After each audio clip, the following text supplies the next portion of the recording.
Good evening, dear listeners, and welcome to On Air with Dr. Safety, the show where we bring you real-life stories from survivors of road crashes. Stories that not only shake us, but hopefully change the way we use the road.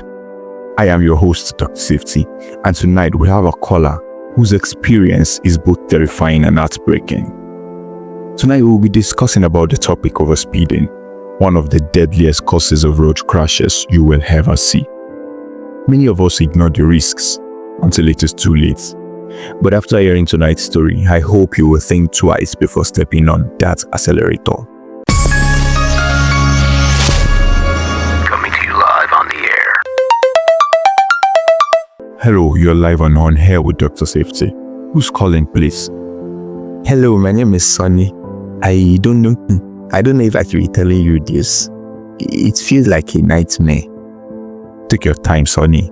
We are here to listen. You should know you're safe on this dial, right? It happened last month. I was traveling from Kaduna to Abuja to meet some clients. It was in a commercial bus. We were 11, including the driver. It was an evening trip, and I remember how uneasy I felt from the start. What made you feel uneasy, Sonny?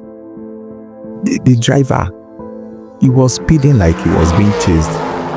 He was overtaking recklessly. He was ignoring the bumps. He was just jumping the bumps, squeezing through different gaps that were even big enough. He was just driving anyhow.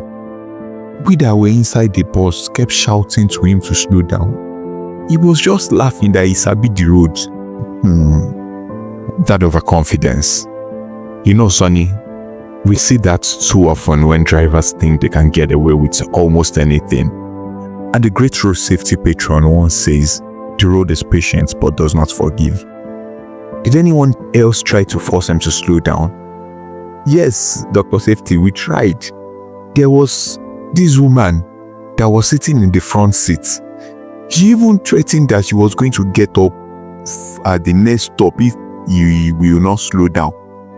But before she could do anything, it was too late. It happened very fast. 1 minute we were all moving and we were worried, curious that I'm praying something bad will not happen. And the next we know, our vehicle hit another car.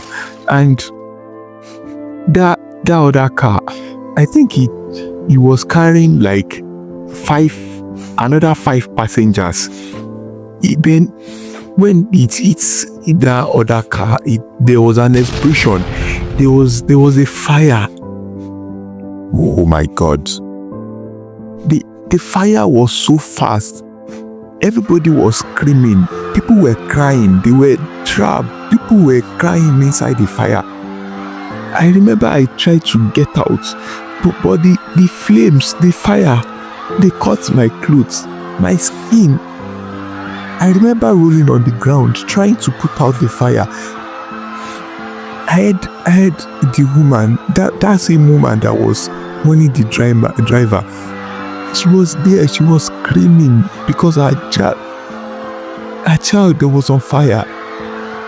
But there was nothing I could do. We could not do anything.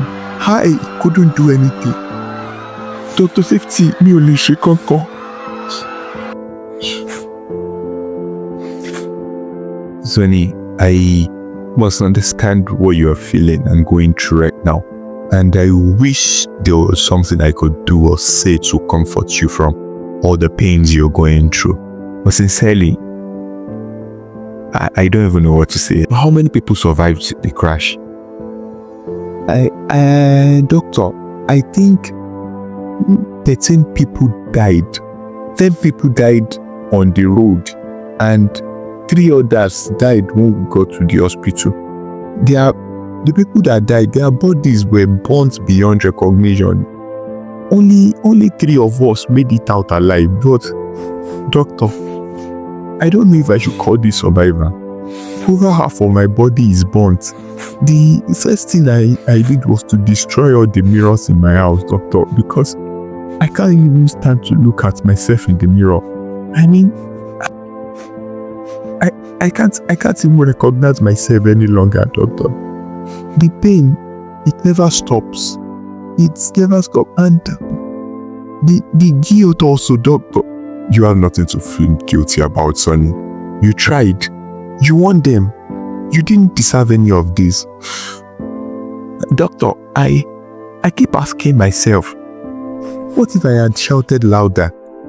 What if we had all forced him to stop? Maybe those people will see their life. Maybe that woman will still be holding a child. I don't know what, Sonny. Listen to me. This wasn't any of your fault. It was the driver's recklessness. A failure for him to listen to his passengers. But your story can help a lot of others. Sonny, if you had one message, just one, for every driver out there, what would it be? Peace to the drivers. I beg you in the name of God, if you're driving, please respect the speed limits. If people tell you to slow down, I beg, listen to them. Because in 1 second, one little second, everything can end. And for passengers, if your driver is reckless, please don't keep quiet. Don't wait for a disaster to happen. Speak up, talk. Demand to get down if necessary. Don't let your pride or fear keep you in the vehicle that is heading towards death. Because the consequences is far more than what you can think of. This is me that cannot even look at the mirror to look at my body. Powerful words from you, Sonny. Now tell me, what has recovery been like for you? I won't even lie to you, doctor. It's hell. Every night I see their faces in my dreams. I see the crash scene. I hear the sounds. I hear the screams. I wake up almost every night sweating and crying. See, the physical pain is one thing, but the mental torture, doctor, no one prepares you for that. Should I even talk about the hospital bills? I can't even afford half of it, doctor. I can imagine how hard this must be for you. Have you received any support? My family is trying, but they are not rich. I have nothing left, doctor. I lost my job because obviously I can't even work like this. And I don't blame them. I'm more of a paralyzed man. I lost my friends. The society see me as an accident victim now. Like a cursed person. People don't want to look at me. Who am I to blame them? I can't even look at myself. Sonny, you're not cursed. You are a survivor. And I promise you are not alone. The government is working tirelessly to give better road safety measures, better emergency responses, better care for survivors like you. Doctor, I just want people to listen. I want them to know that every decision, every reckless decision on the road affects people, real life people, real families. I never thought I would be the one talking in this show like this. But doctor, this is me. What can I do? And your voice matters. Everyone is listening. Then everybody listening, please, let's learn from Sonny's pain. Overspeeding is not a joke. It is not bravery. It is a death sentence. If you are a driver, slow down. If you're a passenger, speak up. We all have a role to play. Thank you, Dr. Safety. I don't even know if telling this story will bring me peace, but I just hope I will be able to save someone. I have no doubt, Sonny, that it will. And I'm very grateful for your courage. And thank you very much for being a part of On Here with Dr. Safety. Thank you very much, Sonny. Tonight, we've all heard a story that should never have happened. A tragedy that could have been prevented. But the truth is, every road crash is preventable if you make the right choices. This is On Here with Dr. Safety, and I will leave you with this. Drive safe, speak up, and stay alive. Good night, everybody. Remember to stay safe. Thank you. Until next time, I remain your host, Dr. Safety. Bye-bye.